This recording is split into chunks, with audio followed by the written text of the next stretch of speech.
Bonjour, chers palabreurs et chères palabreuses. J'ai donc le réel plaisir de recevoir à travers ce direct un politicien que vous connaissez tous, qui est un grand militant à la place de Paris, un membre éminent de la politique dans notre diaspora. Nous allons notamment parler de tout ce qui est en train aujourd'hui de faire bruit sur sa personnalité. Ce n'est autre que Monsieur Diafouka. Bonjour Diafouka, très Bon- heureux de vous Bonjour, recevoir. le grand journaliste Livan Valentin, dit l'arbre à Palaro. Je Mm, suis très heureux d'être avec toi aujourd'hui pour pouvoir parler de l'actualité politique de la diaspora congolaise ici à Paris. Diafouka, moi j'aimerais savoir, aujourd'hui, vous êtes considéré comme étant ce, ou je peux dire simplement le meneur de celui qui a interdit que le PCT puisse organiser un congrès sur la place de Paris. Est-ce que vous trouvez cela démocratique? Pourquoi vous avez posé un tel acte? Déjà, moi je pense sincèrement, et je ne suis pas le seul à le penser, je pense que les 5 millions de Congolais le pensent autant que moi, que le 5 février Oui, oui, de, parce qu'il voulait faire un le, meeting pour le 5 février. le 5 février 1979, c'était la mise à mort définitive du Congo. Ah, vous pensez comme ça? Ah oui, parce que moi je pense que quand ça soit pris le pouvoir, Mhm. nous avons eu beaucoup d'entreprises étatiques au Congo, nous avons beaucoup des usines. Le Un 5 février. préco, oui, le 5 février 79, Mhm. un préco existait. Mhm. Le 5 février 79, Sovenco existait. Le 5 février 79, les ranches de la DSO existaient. La ferme porcine de Dolisie existait. La station fruitière de l'Oudima existait. Le Rostom, Office des recherches scientifiques d'outre-mer, existait. Sotexco existait. L'usine textile du Congo, UTES, existait. Sokavilou existait. Les Congolais avaient de l'emploi le 5 février en 79. Vous comprenez? Je Le comprends. Congolais avait du travail. Mhm. Hein? Il y avait les entreprises étatiques. Et le 5 février 79, tous les retraités qui étaient le 5 février 79 avaient leur pension de retraite. Mais Et Diaf, le 5 février 79, mhm. notre pays, Sassou, a hérité d'un pays industrialisé pratiquement. Et aujourd'hui, qu'est-ce que nous assistons? En fait, le 5 février 79, 1979, ça a été le début de la mise à mort définitive de notre pays. Le Congo aujourd'hui n'a plus d'usine. Le Congo aujourd'hui n'a plus d'eau. Moi, j'ai grandi au Congo dans les années 79. J'avais 5 ou 6 ans, mais je pense que je buvais de l'eau potable quand mes parents étaient à Makabana. À Makabana, j'avais de l'eau potable. Voilà. Aujourd'hui, même à Brazzaville, il n'y a plus d'eau potable. Donc, le 5 février 79, c'est la mise à mort définitive de notre pays par le criminel génocidaire. Quand je dis génocidaire, je sais de quoi je parle. Denis Sassou Nguesso, qui, 40 ans après plusieurs bombes pétroliers, nous avons tourné avec des croissances à 2 chiffres.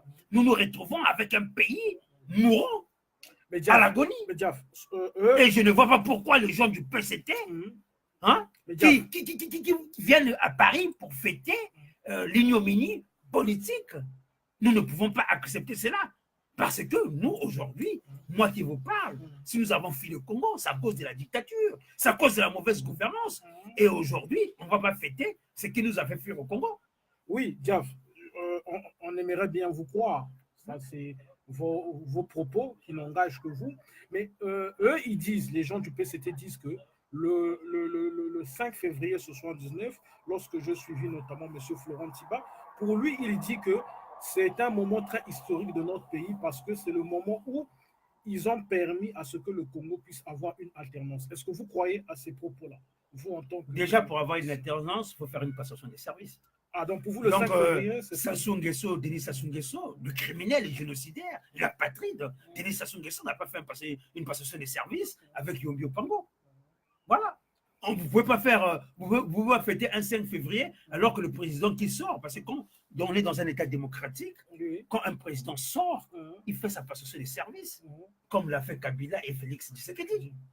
Eh bien, le 5 février 79, on a pris Yombi, on l'a foutu en prison, et après on sort autoproclamé président de la République.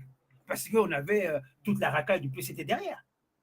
Ah Vous bon, comprenez? Pour je moi, comprends. il n'y avait rien de démocratique le 5 février 79.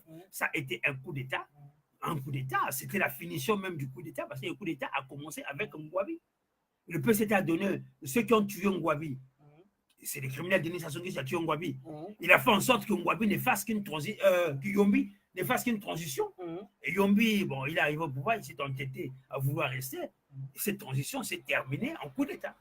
Ce qui est effrayant aujourd'hui aussi sur la place de Paris, notamment sur vous qui militez aujourd'hui dans l'opposition, on aimerait savoir, parce qu'il y a des gens qui disent que Diaf, vous êtes changeant. Hier, vous avez notamment pactisé avec ces gens, vous avez notamment été pour le dialogue, et aujourd'hui, subitement, vous êtes contre ces gens. Est-ce que vous jouez à un double jeu? Qu'est-ce que vous pouvez répondre à ces gens aujourd'hui qui ont des doutes? Je vais déjà dire qu'aujourd'hui, je n'ai pas changé ma position.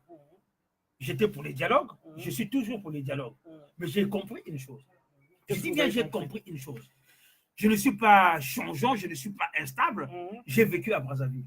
Hein? Ça fait 1 an que j'étais à Brazzaville. Le chaos que j'ai vu sur place, la souffrance que j'ai vue sur place, je me suis dit sincèrement, si ces gens-là qui ont pris le pays en otage acceptent un dialogue, eh bien, allons-y au dialogue. Ah, pour vous, c'était une manière d'aller au dialogue pour trouver les solutions. Pour trouver les solutions de sortie des pays. crises, tout en sachant que le mot qui vit le Congo aujourd'hui, c'est des problèmes de compétences, c'est des problèmes de talents. Aujourd'hui, Sassou Nguesso, après 40 ans de pouvoir, n'a pas construit des universités, n'a pas construit des écoles, n'a pas réformé l'éducation nationale. Ça veut dire qu'au Congo, aujourd'hui, vous pouvez faire des routes, mais il n'y aura personne pour entretenir ces routes. Vous pouvez faire des barrages, vous pouvez faire des barrages, il n'y aura pas de techniciens pour vous réparer ces barrages-là. La preuve que nous avons des turbines qui sont en panne à Mboulou, il n'y a personne pour réparer ces turbines. Voyez-vous? Mais ici, dans la diaspora, nous avons des Congolais qui peuvent réparer des turbines à Brazzaville. Donc, je me suis dit, je l'ai même dit, j'étais devant le conseiller politique de Sassou, qu'on appelle juste je ne sais quoi. Nous étions devant, je lui ai dit que je ne crois pas en vous.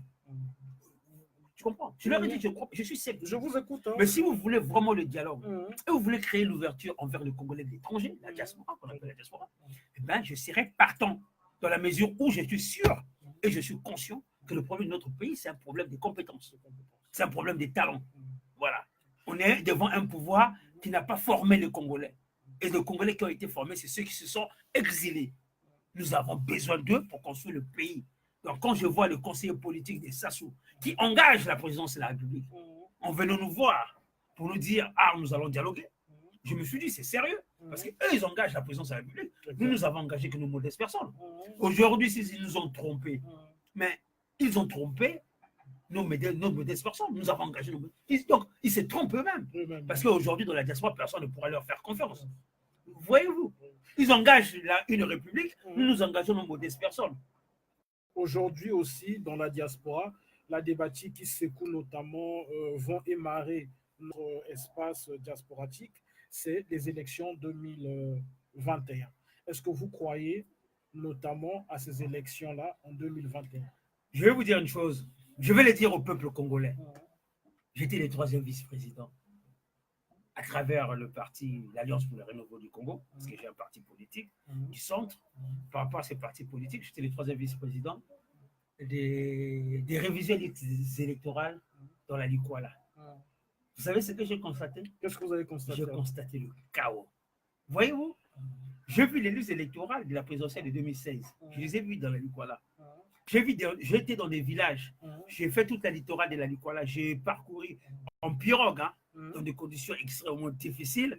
J'ai parcouru toute la littorale de la Likwala, tous les villages comme les Yoinayoyi, les Tongoboy, les Makulongulu. Tous ces villages-là de la Likwala, je les ai parcourus. C'est des villages de 5 personnes, 10 personnes, 15 personnes, maximum 20 personnes. Mais sur les listes électorales, ils étaient 50 000. Juste pour vous dire que aller aux élections avec Denis Sassou Nguesso, ce n'est pas aimer le Congo.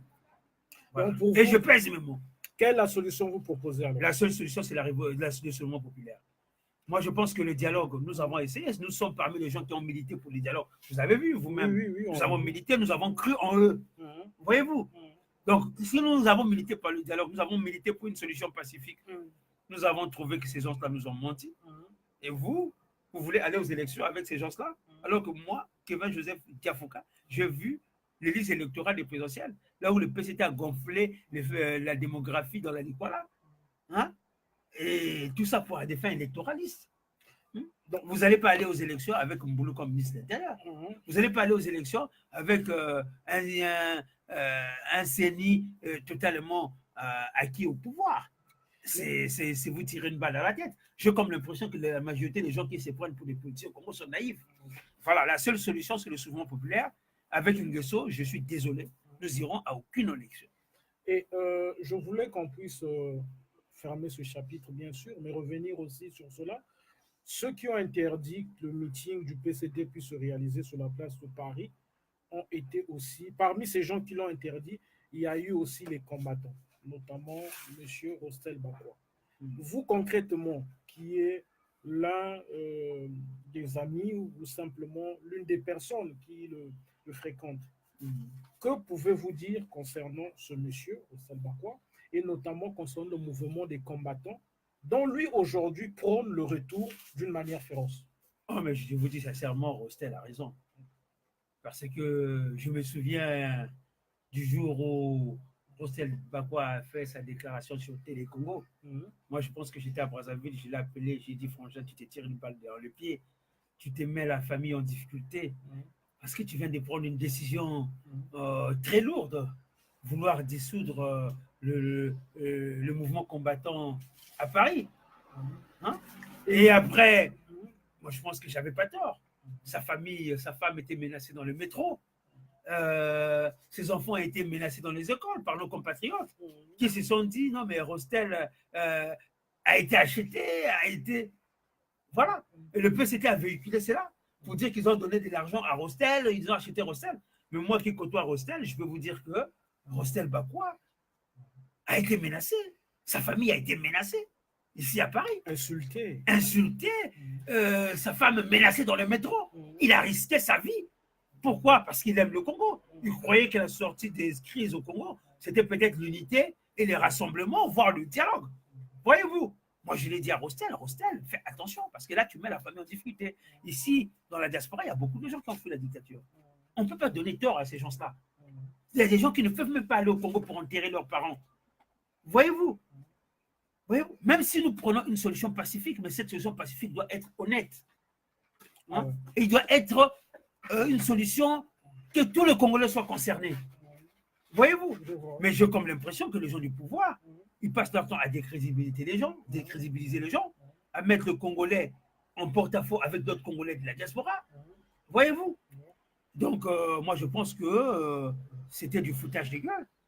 Que ces gens-là, les gens du PCT, qui, dès qu'ils disent bonjour à quelqu'un, à un compatriote, le lendemain, ils disent aux gens d'écrire sur Facebook que tel compatriote a reçu des milliards ou des milliards. Voyez-vous, c'est une mauvaise façon de faire de la politique. Voyez-vous, c'est une façon de décrédibiliser l'autre. Voilà. Si nous voulons des rassemblements entre Congolais, on ne peut pas décrédibiliser nos compatriotes. Surtout nos compatriotes qui n'engagent que leur modeste personne. Mais concrètement, quel est le message que vous pouvez donner? On va conclure sur cela. Quel est le message que vous pouvez donner, vous, aux Congolais de la diaspora qui sont aujourd'hui ébranlés à travers tout ce qui se passe de néfaste dans notre cité?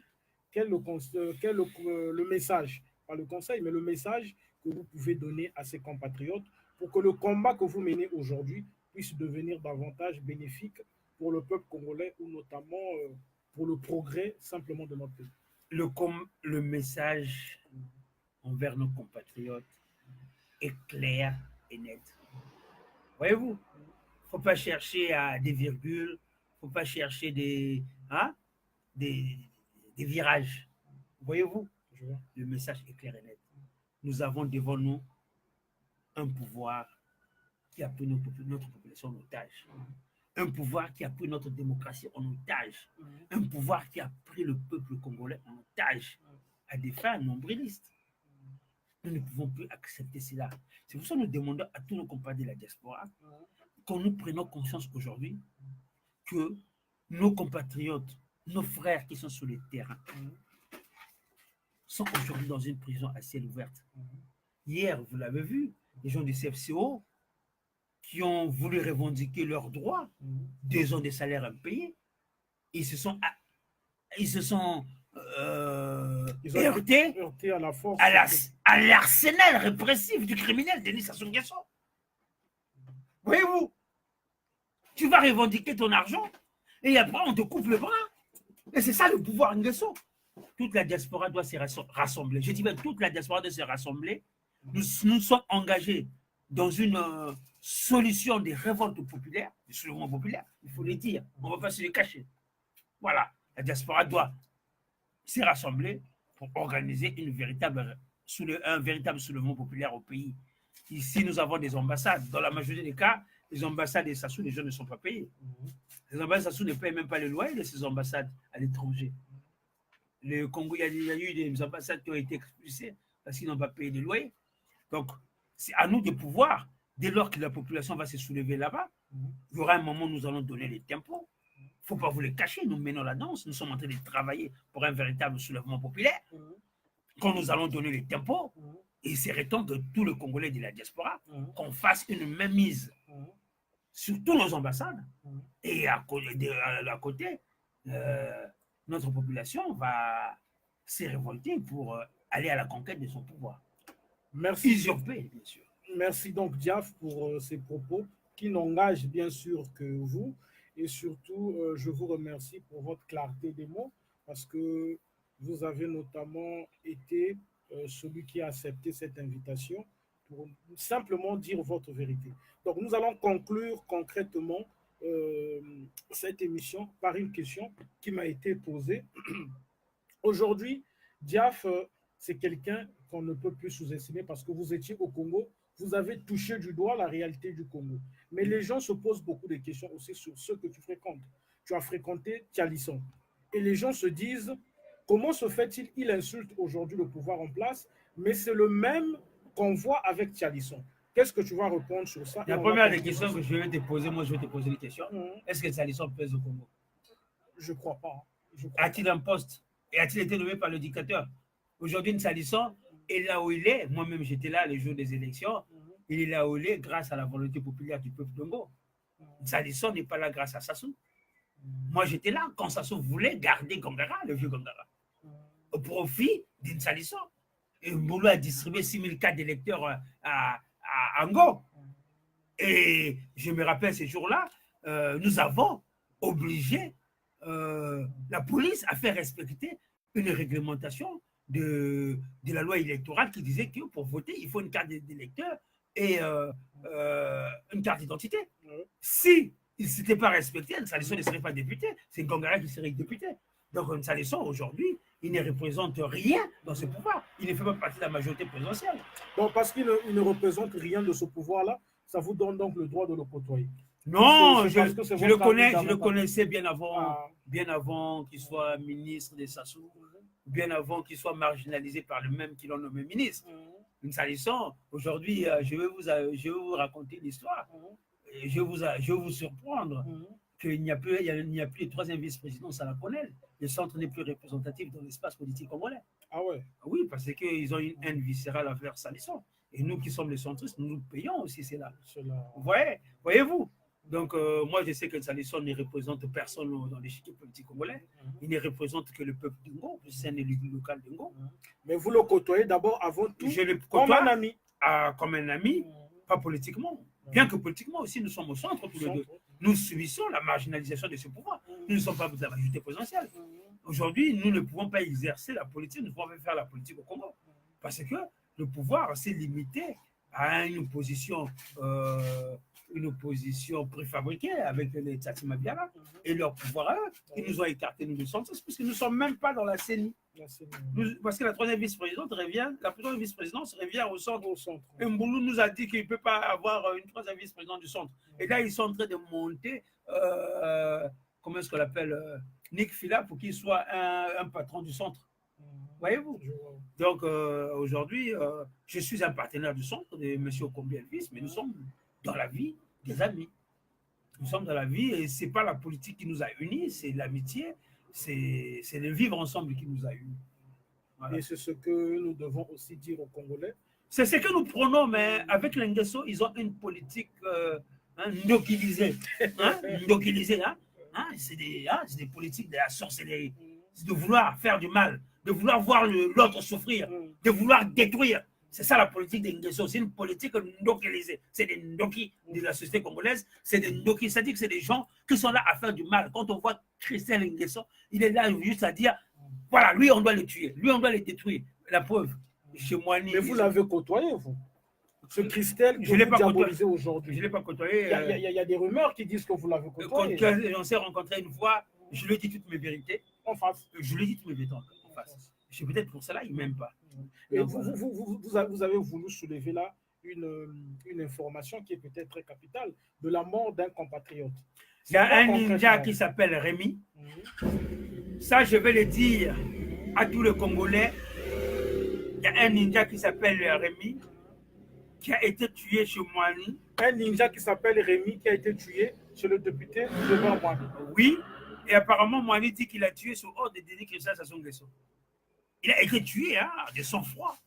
Et nous avons des témoins qui nous ont raconté l'histoire. Des gens qui ont été là. Nous avons même des gens qui sont allés chercher le ninja Amadibou. Voyez-vous, qui ont capturé le ninja Amadibou, qui ont ramené chez Moani des Verts. Parce que dans la gare de Moani, j'ai les membres de ma famille. Vous comprenez? Donc la famille du défunt vous a contacté alors? Ils nous ont contactés. Ouais. Même dans la gare de Moani, des gens qui m'ont contacté pour me dire que Moani a tué le gars chez lui de sang-froid avec une arme. Et c'était derrière sa maison là où il garde ses chiens. Il a tué comme un chien. Voilà. Bon. Et ça, c'est. Je vais vous dire, je vais dire à mes compatriotes que le Congo, c'est comme ça. On tue des gens comme des chiens. Voilà. Pour eux, le pouvoir, c'est tuer les autres, c'est ôter la vie d'autrui. Et cela est regrettable. C'est pour ça que nous nous battons pour une réelle démocratie dans notre pays. Merci, Diaf. Ça a donc été pour moi un réel plaisir de palabrer avec Diaf Lokoita, qui est un membre éminent de la diaspora, militant notamment de la politique, juste dans notre pays. Merci, Diaf. Merci. À la prochaine. Nous allons toujours lutter pour notre pays. Nous allons reculer devant rien et nous lançons un message aux Congolais. Ils devraient être prêts pour la révolte populaire, qu'on appelle aussi soulèvement populaire, parce que nous allons descendre les Nguesso. Je connais tous les gens qui font la politique au Congo. Voilà. Et je sais que c'est tous des nombrilistes qui ne sont là que pour leur gueule. Voilà. Et nous avons décidé d'en finir avec eux. Voilà. Et je vais dire à ceux qui vont me critiquer ou disent que non, que je prends des miettes à gauche, à droite. Je n'ai pas besoin de miettes du Congo. Tout ce que j'ai besoin, une parcelle de pouvoir pour changer mon pays. Voilà. Je le dis. Tu comprends? Tu comprends? Et cette fois-ci, nous avons décidé d'aller jusqu'au bout, de descendre Sassou et de récupérer sa place. Voilà. Nous ne voulons ni argent, ni rien du tout, ni miettes. Voilà. Nous avons assez pour manger. Nous sommes français quand même. Donc, nous ne pouvons pas manger des miettes. Vous voyez? Merci, nous voulons le pouvoir et nous voulons être là pour changer le Congo. Parce que nous sommes conscients que ces autres-là ont échoué depuis 40 ans. Ce n'est pas eux qui vont changer le Congo. Nous ne faisons pas la politique pour applaudir les idiots. Nous faisons la politique pour être là et pour changer le pays. Et ça, il faut dire ça aux gens de Facebook, là. Je crois que nous sommes corrompus. Voilà. Merci, Diaf. À la prochaine. Oui, merci.